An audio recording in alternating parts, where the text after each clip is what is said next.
Hi friends, ಇವತ್ತಿನ ಕಿಚ್ಚನ ಪಂಚಾಯಿತಿಯಲ್ಲಿ ಕಿಚ್ಚ ಸುದೀಪ್ ಅವರು ಕಾರ್ತಿಕ್ ಅವರಿಗೆ ಸರಿಯಾಗಿ ಕ್ಲಾಸ್ ತಗೊಂಡಿದ್ದಾರೆ ಅಂತ ಹೇಳ್ಬೋದು. ಕಳೆದ ವಾರವಷ್ಟೇ ಅವರು ಒಂದು ವಿಷಯನ ಹೇಳ್ಬಿಟ್ಟು ಹೋಗಿದ್ರು. ಸಂಗೀತ ಅವ್ರನ್ನ ಯಾರೋ ಒಬ್ಬರು ಈ ಮನೆಯಲ್ಲಿ ಶನಿ ಅಂತ ಹೇಳಿದ್ದೀರಾ ಅಂತ. ಅದಕ್ಕೆ ಅವತ್ತು ಯಾರೂ ಉತ್ತರ ಕೊಟ್ಟಿರಲ್ಲ. ನೀವೇ ಒಪ್ಕೊಂಡು ಒಂದು ಕ್ಲಾರಿಟಿಗೆ ಬನ್ನಿ ಅಂತ ಸುದೀಪ್ ಅವರು ಅವ್ರಿಗೆ ಬಿಟ್ಟಿದ್ರು ಆ ವಿಷಯನ. ಅದನ್ನು ಈ ವಾರ ಎಲ್ಲ ವರ್ತೂರು ಸಂತೋಷ್ ಅವರು ಮತ್ತು ಕಾರ್ತಿಕ್ ಅವರು ಡಿಸ್ಕಸ್ ಮಾಡಿದ್ರು. ಆದರೆ ಯಾರು ಅಂದಿರೋದು ಅಂತ ಒಂದು ಕ್ಲಾರಿಟಿಗೆ ಬಂದಿಲ್ಲ ಇಬ್ಬರೂ. ಇವತ್ತು ಅದೇ ಪ್ರಶ್ನೆನ ಮತ್ತೆ ವರ್ತೂರು ಸಂತೋಷ್ ಅವ್ರನ್ನ ಸುದೀಪ್ ಅವರು ಕೇಳ್ತಾರೆ.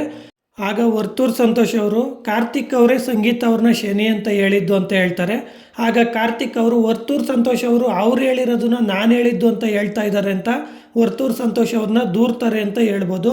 ಆಗ ಸುದೀಪ್ ಅವರು ಕಾರ್ತಿಕ್ ಅವರೇ ಸಂಗೀತ ಅವ್ರನ್ನ ನೀವು ಶನಿ ಎಂದಿದ್ದು, ನೀವು ತಪ್ಪು ಮಾಡಿಬಿಟ್ಟು ಇನ್ನೊಬ್ಬರ ಮ್ಯಾಗ ಅದನ್ನು ಒರೆಸ್ತಾ ಇದ್ದೀರಲ್ಲ, ಇದು ಸರಿನಾ ಅಂತ ಸರಿಯಾಗಿ ಕ್ಲಾಸ್ ತಗೊಳ್ತಾರೆ ಅಂತ ಹೇಳ್ಬೋದು. ಇನ್ನು ಈ ವಾರ ಫಸ್ಟು ಯಾರು ಸೇಫ್ ಆಗ್ತಾ ಇದ್ದಾರೆ ಅಂತ ಹೇಳೋದಾದರೆ ನಮ್ರತಾ ಅವ್ರನ್ನ ಈ ವಾರ ಫಸ್ಟು ಸೇಫ್ ಮಾಡ್ತಾ ಇದ್ದಾರೆ ಅಂತ ಹೇಳ್ಬೋದು ಫ್ರೆಂಡ್ಸ್.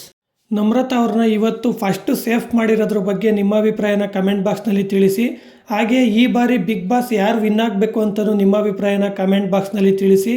ಹಾಗೆ ವಿಡಿಯೋ ಇಷ್ಟ ಆಗಿದ್ರೆ ಒಂದೇ ಒಂದು ಲೈಕ್ ಮಾಡಿ, ನಮ್ಮ ಚಾನಲನ್ನು ಸಬ್ಸ್ಕ್ರೈಬ್ ಆಗಿ ಸಪೋರ್ಟ್ ಮಾಡಿ ಅಂತ ಹೇಳ್ತಾ ಓಕೆ ಬಾಯ್ ಫ್ರೆಂಡ್ಸ್.